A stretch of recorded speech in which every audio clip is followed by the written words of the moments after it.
Cześć, witam bardzo serdecznie. Dzisiaj pomówimy sobie o sprawie zgłaszania się na zawody, mianowicie o tym, jaki czas wpisać i jak to wpisanie czasu warunkuje nasze rozstawienie na zawodach oraz to, jak potencjalnie może nam pójść. Serdecznie zapraszam na materiał.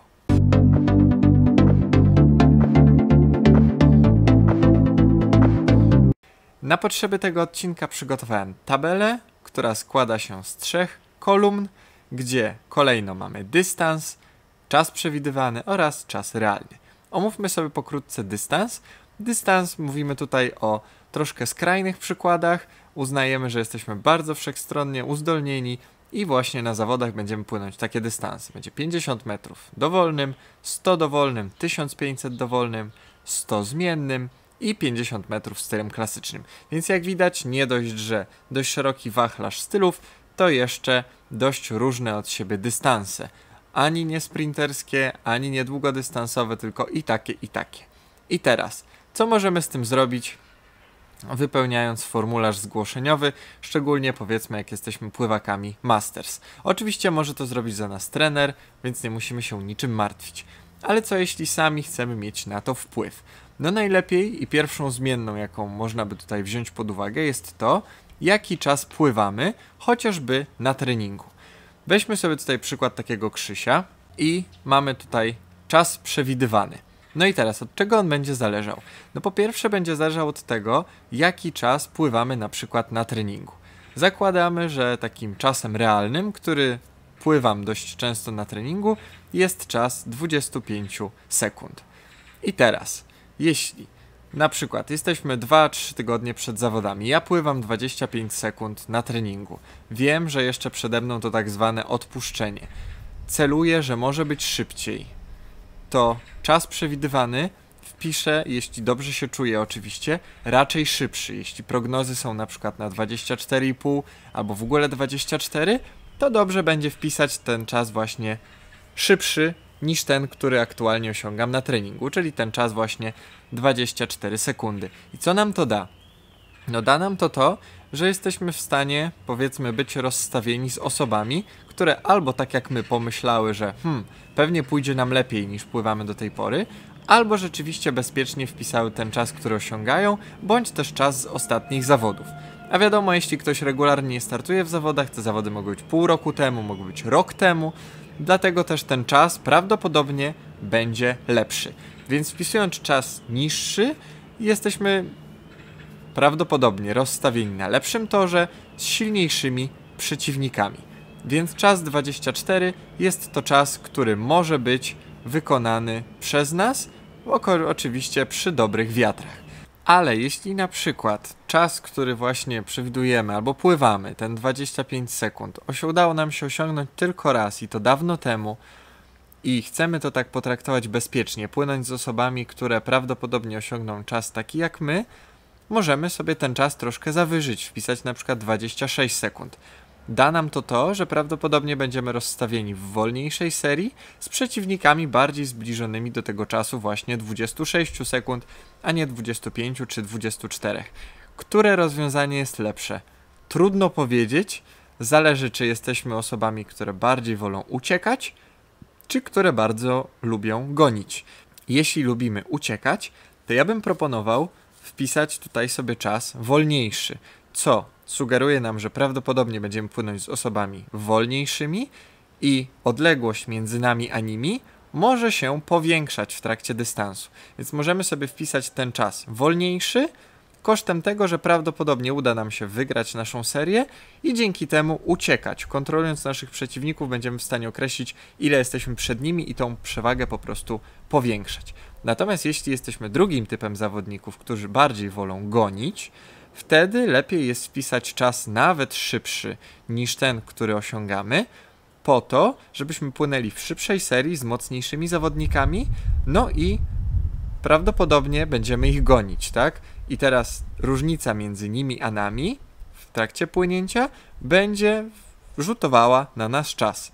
Jeśli oni popłyną bardzo szybko, a my bardzo szybko, tylko troszkę wolniej od nich, prawdopodobnie polepszymy swój rezultat i będziemy bardzo z tego zadowoleni. Ok, 100 metrów stylem dowolnym. Oczywiście te uniwersalne rzeczy, o których sobie tam powiedzieliśmy, jak najbardziej obowiązują i jest to gwóźdź tego programu, natomiast już pokrótce omówmy sobie jeszcze poszczególne style. Mamy 100 metrów style i dystanse. Mamy 100 metrów stylem dowolnym, czas realny 51 sekund. Jaki czas przewidywalny możemy wpisać? Tu jeszcze sobie możemy uzupełnić. Tutaj może być 24, jeśli będziemy chcieli gonić, i 26, jeśli będziemy chcieli uciekać. Styl dowolny. Czas realny wiemy, że taki osiągnęliśmy na zawodach bądź też na treningu 51 sekund. Jaki czas tutaj przewidujemy? No raczej też nie będziemy jakoś za bardzo skakać. Tutaj wręcz ten czas przewidywalny oczywiście można tam w połówkach, ale skupmy się na pełnych sekundach. Tak samo sobie podamy jak na 50 metrów, czyli może być minus 1 sekunda, jeśli będziemy chcieli gonić, bądź plus 1 sekunda, jeśli będziemy chcieli po prostu uciekać, albo wpisać rzeczywiście taki czas, jaki mamy. No i teraz znaliśmy na przykład swój czas na 50 metrów, znaliśmy swój czas na 100 metrów, bo większość osób na te dystanse przynajmniej swój czas zna. No ale co w przypadku, jeśli pływamy tylko takie dwa dystanse, 50, setki, ewentualnie 200, a nagle przychodzi nam bądź naszemu trenerowi taka myśl, że może się sprawdzimy na 1500 metrów stylem dowolnym, czyli crawlem, tak? Przeważnie będziemy płynąć to crawlem.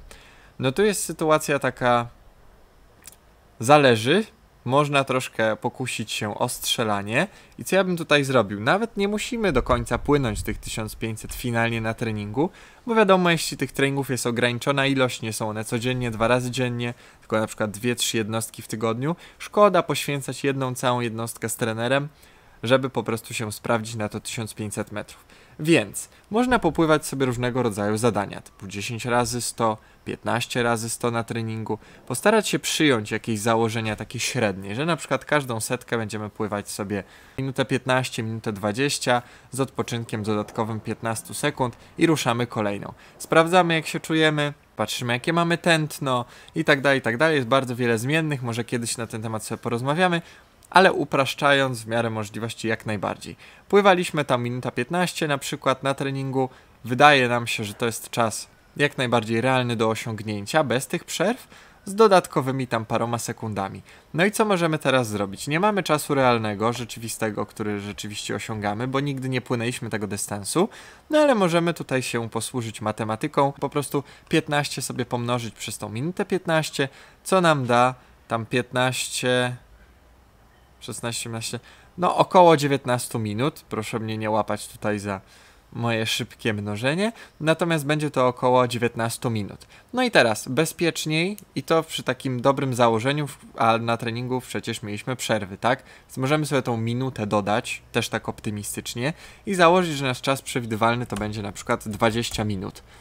Ten bardziej optymistyczny. Ten gorszy zakładamy, że pierwszy raz płyniemy, nie wiemy za bardzo czego się spodziewać, może będziemy chcieli mieć troszkę słabszych przeciwników, bardziej nam równych, bądź też osoby, które jeszcze nigdy wcześniej się nie sprawdzały na tym dystansie, więc myślę, że w bonusie możemy sobie minutę bądź nawet 2 dodać, ale weźmy tu wariant bardziej optymistyczny, czyli dodajemy sobie minutkę, zakładamy, że tyle było. No i co się wtedy dzieje? Płyniemy, kompletnie nie wiemy czego się spodziewać, i może być tak, że te 20 minut to jest aż górką, bo tak nam się dobrze płynęło, takie tempo złapaliśmy, że na przykład popłynęliśmy, nie wiem, 18,5, co jest dobrym rezultatem, ale może być tak, że podczas płynięcia łapie nas jakiś kryzys, coś złego się dzieje, no i wtedy wiadomo, że ten czas nam się wydłuża i koniec końców będzie on dużo, dużo gorszy, więc nawet nie te 21, a załóżmy 22, 3. Ale już jesteśmy bogatsi o to doświadczenie i następnym razem, jak będziemy płynąć taki dystans, już wiemy jaki jest ten czas realny, wiemy czego się spodziewać podczas wyścigu i ten czas przewidywalny na pewno dużo, dużo lepiej będziemy w stanie oszacować. Co mamy dalej? Dalej mamy styl zmienny. Tutaj sobie wpisałem, że przykładowo taki Krzysio pływa 59 sekund. Ale jest to czas na przykład sprzed kilku lat, tak? Do tej pory mocno pracowaliśmy nad na przykład delfinkiem i żabką, nad tymi 2 stylami. I dzięki temu jesteśmy w stanie dużo, dużo szybciej cały dystans popłynąć, bo jak wiemy zmienny się nam składa z 4 stylów, tak? Delfin, grzbiet, żabka, kraul. I poprawiając te dwa style jesteśmy w stanie ten nasz czas trochę poprawić. Trochę o ile? No zakładamy sobie tutaj, że na przykład pół sekundy z jednego, pół z drugiego, czyli finalnie przewidujemy, że 58 sekund powinno być dobrym rezultatem, ale wiadomo, może coś pójść gorzej, ale tego nie zakładamy i jesteśmy dobrej myśli, więc ewentualnie możemy sobie wpisać czas taki, jaki aktualnie jakiś czas temu robiliśmy. I na koniec mamy styl klasyczny, styl, którym na przykładzie takiego Krzysia nie pływa się za dużo. Gdzieś tam na zawodach kiedyś było 32 sekundy, co jest najlepszym rezultatem.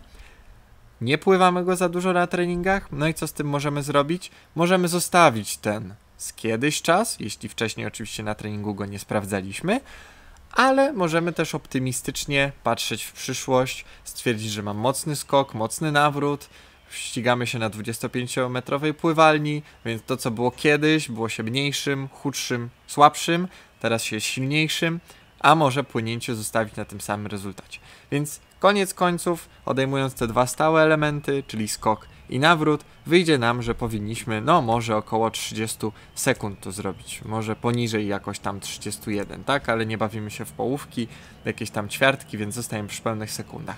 Ale możemy założyć, że ten sam rezultat osiągniemy, więc wpiszemy właśnie te 32 sekundy. Jak widać, jest to sprawa bardzo, bardzo indywidualna, zależy od zawodnika, od trenera, od tego, co robił na treningu, jak się w tym czuje, czy dany dystans sprawdził w warunkach tak zwanych bojowych, czy też nie. Także ważne jest to, reasumując, że jak wpisujemy sobie przewidywany czas, wpisujemy sobie to, co chcemy mieć wpisane w karcie zgłoszeniowej, warto jest albo ten dystans już wcześniej mieć obcykany, wiedzieć jaki mamy czas, sprawdzić to na treningu, albo na podstawie prognoz, na podstawie jakiegoś tam rokowania, jak nam się wydaje, wpisać. Na pewno po pierwszych zawodach będziemy dużo, dużo mądrzejsi niż właśnie przed tymi pierwszymi. Także bardzo dziękuję za wysłuchanie tutaj mojej gadki. Mam nadzieję, że komuś byłem w stanie tym pomóc. Wiem, że troszkę osób ma z tym problem, jaki czas powinno się wpisać, więc najważniejsze według mnie jest odpowiedzenie sobie na pytanie, czy bardziej lubimy uciekać, czy bardziej lubimy gonić.